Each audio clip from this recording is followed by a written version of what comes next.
are the Advocacy Fellows, heroes voicing for and empowering young adults with learning disability.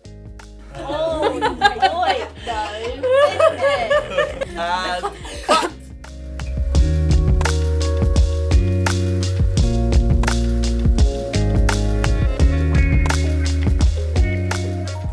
My name is Lindsay.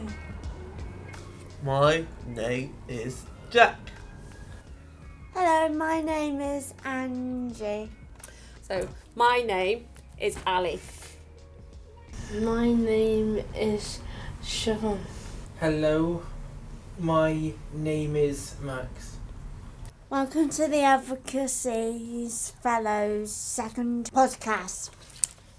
The Time to Shine project, part of CAP, interviewed Alison Bulman, the new Strategic Director of Care and Wellbeing at the County Hall.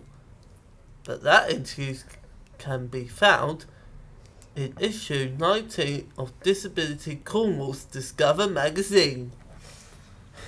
A year on, the Advocacy Fellows have taken the opportunity to see how Ali's first year has been. Each Advocacy Fellow has written their own question for Ali, following the first year within her post. What do you...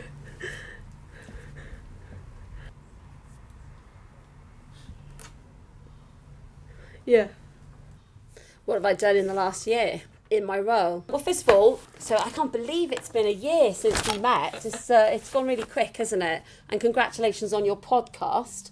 How exciting. Can you please make sure that I get a link to the podcast? I'd really like to follow you and make sure that I promote the work that you're doing as well.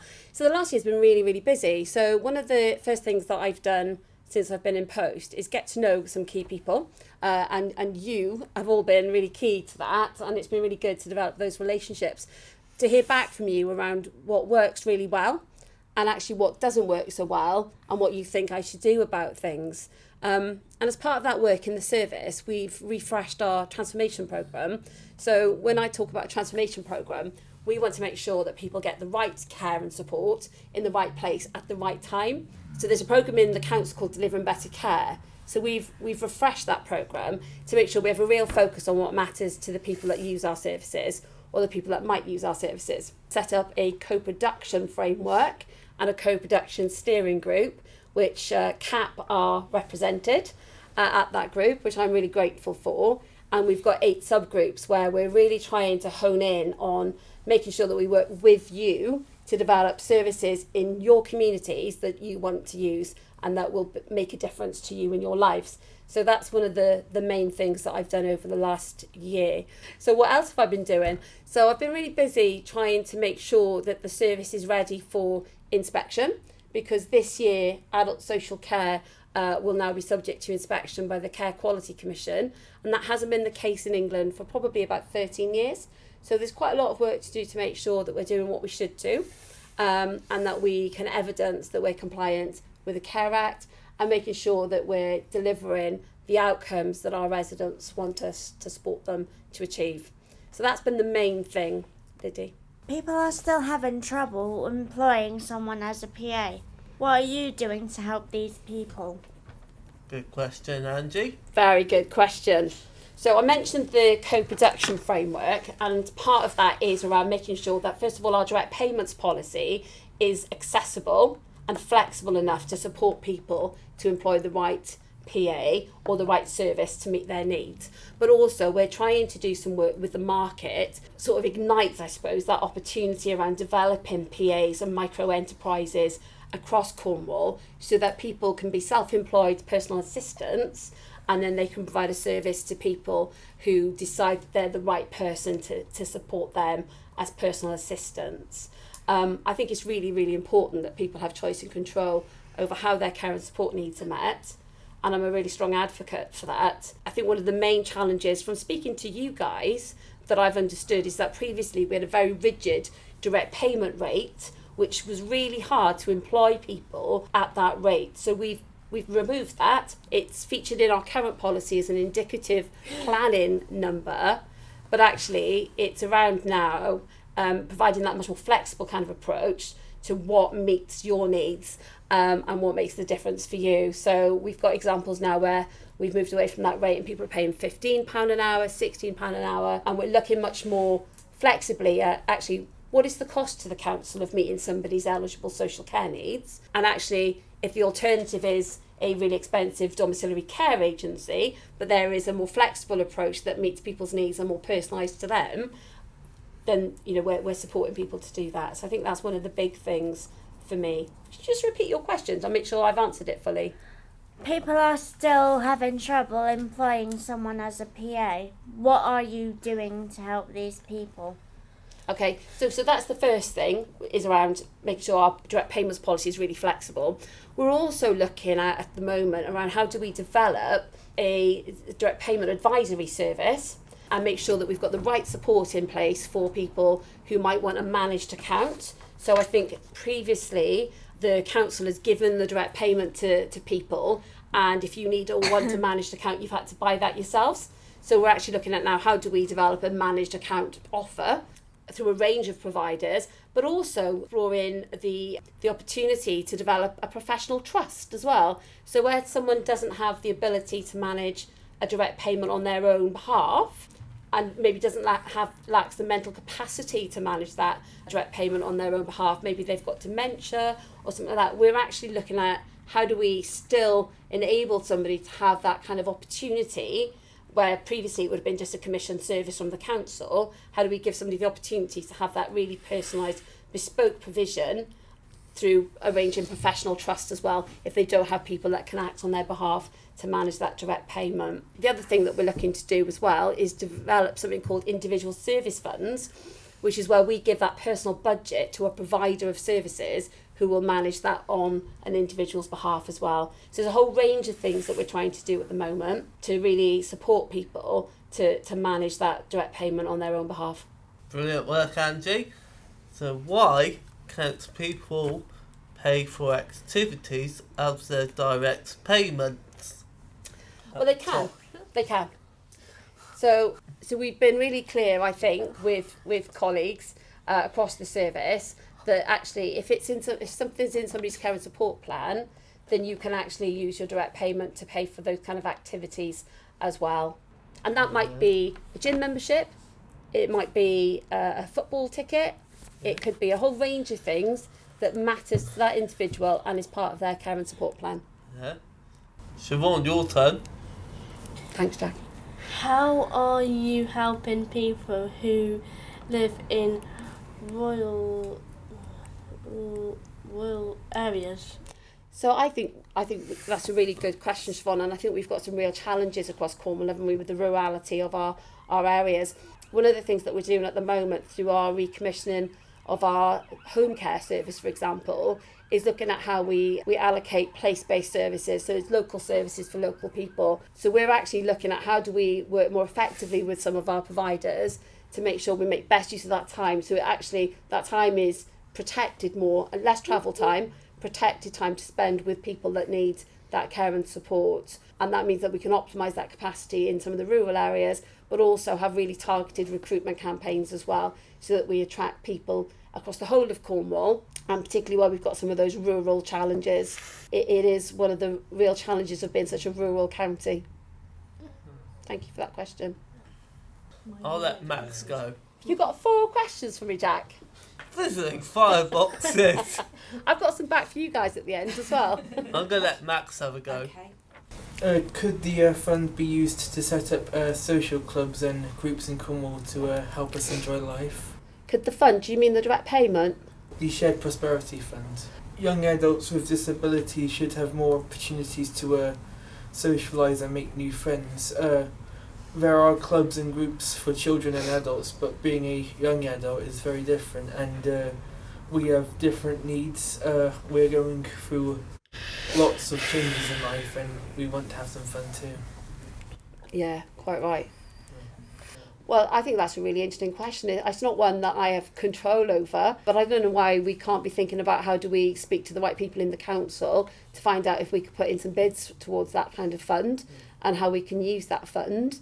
But just back to direct payments, there's no reason why people can't put their collective direct payments together and create groups and that kind of mutual support. But I think that's a really good point there. Yeah. We should be having the conversation with colleagues.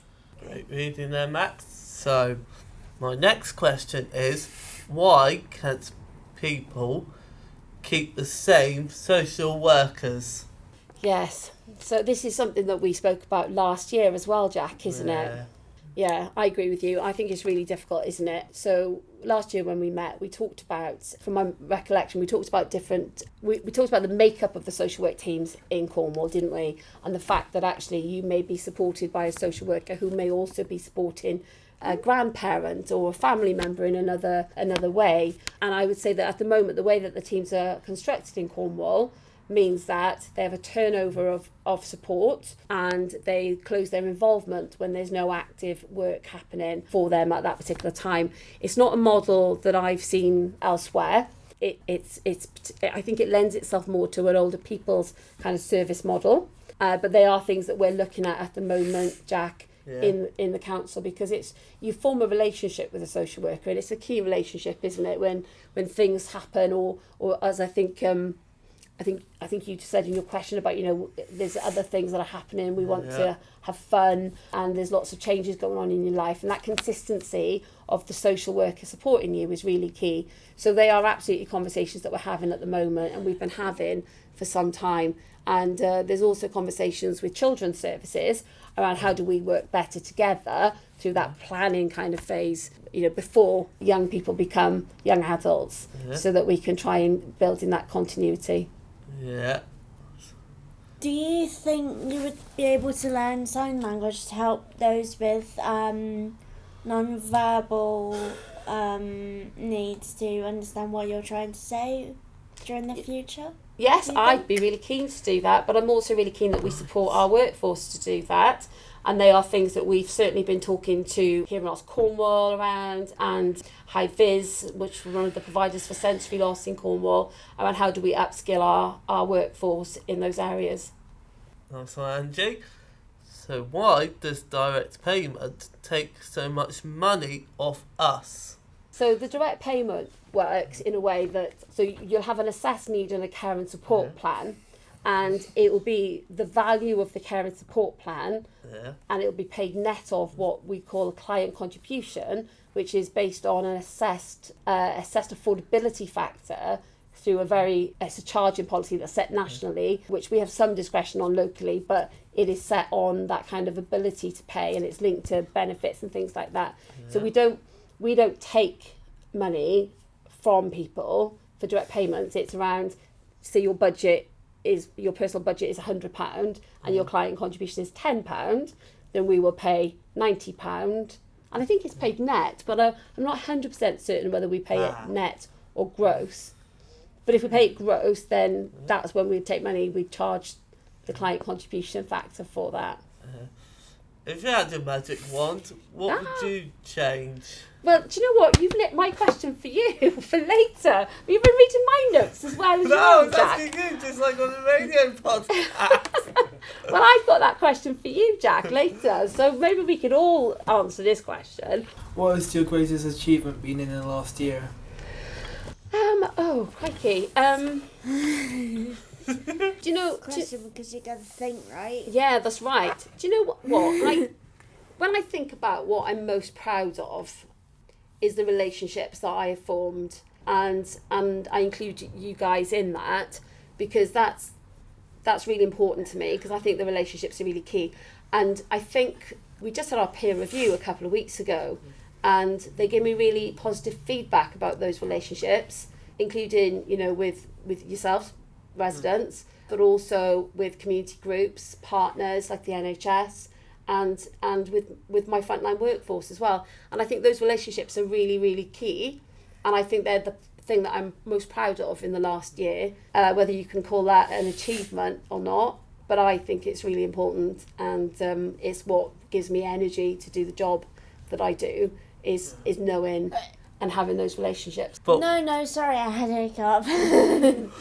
Can I go back to your question, Jack, about the magic wand? Because I didn't answer it. If I had a magic wand, there's a few things. So if I had a magic wand that meant that I could wave my magic wand and there'd be no need for the NHS and adult social care or children's services, then that's clearly a big wish, and that would be amazing. If we're in a life where there is NHS and social services, and I waved my magic wand, I would wave my magic wand so that everybody could see how beautifully complex and bespoke adult social care is, and the role that it can play in enabling and supporting people to live the lives that they want. And behind that, all the systems would just click into place to work for people. Yeah. Because I think we have a very over-engineered way of working that is complicated and confuses people that work in that system. Yeah. And my final question is, why is there not a place online we can look to see what's available around for us post-education? I don't know the answer to that, Jack, but I'm happy to take that away and pick it up with colleagues. One of the things that we've been looking at over the last few months is our more general sort of information and advice and access to that through the websites. And I think that there is some work that we need to do to improve that offer. And we've got some partners working with us on that at the moment, and I'm expecting the kind of findings of that work to come forward in the near future. But it's going to be really important that whatever that tells me, it tells me what's going to make a difference for you and the rest of our residents that use that information, rather than just taking it from partners and consultants that come in to say, this is what you need to do to be the best. I want to be the best for Cornwall residents, not just in competition with other local authorities, if that makes any sense. Yeah. How's your dog? Liddy, my dogs are adorable. I've brought you with all the pictures before, haven't I? And I probably will after the camera stops rolling. But they're amazing, thank you. They're 15 months old now. And so when we met this is it. So when we met last year and we talked about my dog, it was a different dog. And unfortunately, my dog passed away. It was very sad and it was very sudden, and he didn't suffer at all. But then I really quickly went from I can never have a dog ever again to I think I need to get a dog next year, to getting 2 dogs within about 4 weeks. I'm sorry to hear that your dog passed away. Thank you. And he was amazing. His name was Teddy, and he was a big German Shepherd crossed with a Rottweiler. But he was that is a very soft. Absolutely. Very cuddly and very soft. But now I've got 2 puppies, black Labradors, Dexter and Duke. And Are they boys? they're or both boys. girls? Boys. Yeah. And they're from the same litter. And they've been a real handful, but they're 14 months old now. So that's how long it is since we met last time for the interview. Obviously, I've seen you guys since then. Is your doggy died? Yeah. So I'm really sorry about your dogs. Oh, thanks, Liddy. But I've got 2 absolutely adorable puppies now who are very big and very boisterous, and they love the beaches in Cornwall. Are they very kissy? They are very kissy. I really like that. Funnily enough, I used to know a black Labrador who was very kissy, and he was part of my family, but sadly he passed away as well. That's and so the family member got a new one, and now they're hopefully doing all right. Oh, good. Because my boys are brothers as well, they're always catching up to each other, and they've always got a head on each other or a paw on each other, and it's very cute, very cute. I have another specific question. What are you most concerned about in the near future? Like, what is your concern as a council member? So my main concern at the moment is that we don't have the capacity and services that we need. And I would like us to be able to attract and recruit more people to work in social care. And that means that I need to work with all the providers out in our communities to support them to recruit staff. And I think from my perspective, I've worked in social care for about 32 years now. I started when I was a teenager, and I I just want people to know just how really rewarding working in social care can be, and make them understand that it's, you know, it's a job for life if you want a job, and it's a career if you want to make it a career. But either which way, there's massive satisfaction and rewards from working in social care. Which beach do you take your dogs to? Perranporth. Yeah. Oh, I live near there. Do you? Yeah. I'm not far from there. And then they also like Holywell. I always say it wrong. Blooper! I was going to ask about the magic wand, because Yeah. I think that's really interesting. But I'm going to say, if you had a magic wand, what would you change about the services and support that you get? Well, I talked about this on KMF radio before, and that is making my seizures go away. That would be great, wouldn't it? Yeah? I'd wish that for you as well if I had a magic wand. Yeah. What would you I- change, though, about the support that you get? Anything? Jack, would you go to the pub more often? Oh no! I would never go to the pub more often. Wait a minute. Oh, And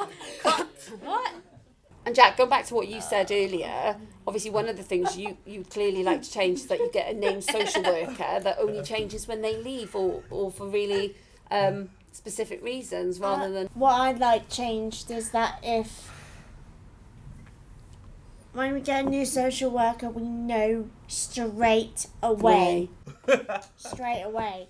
nice Because thought. it gets more and more and more confusing for those with disabilities who don't know who their social worker is. Yeah.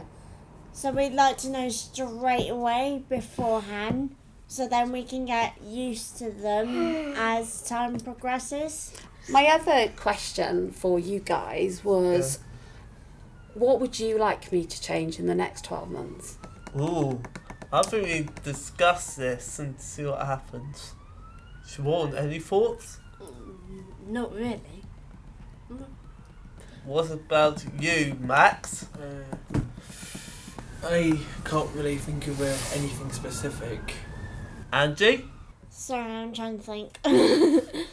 One thing I'd definitely like to see changed is the fact that we want to know who our social worker is straight away Yeah. Good Okay. one. before the actual Before it happens.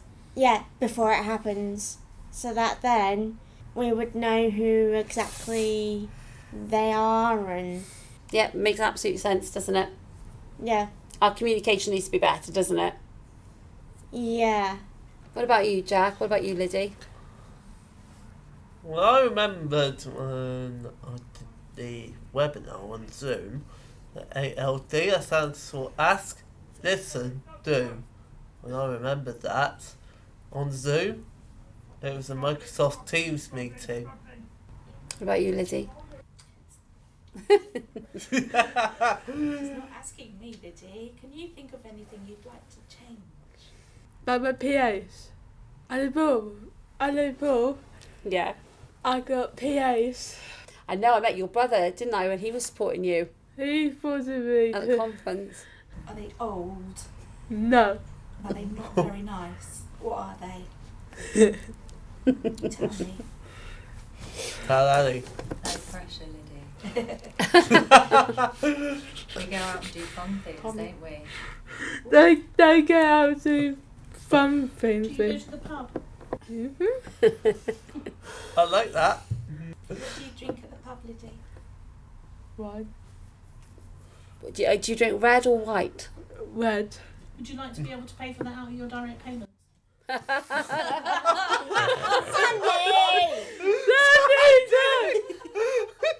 I've got one more question. Ooh. It might be a bit of two, actually. But, so are you guys going to help me to deliver on the things that we want to deliver in the next 12 months? And are we going to come together again in 12 months and say, right, what's changed?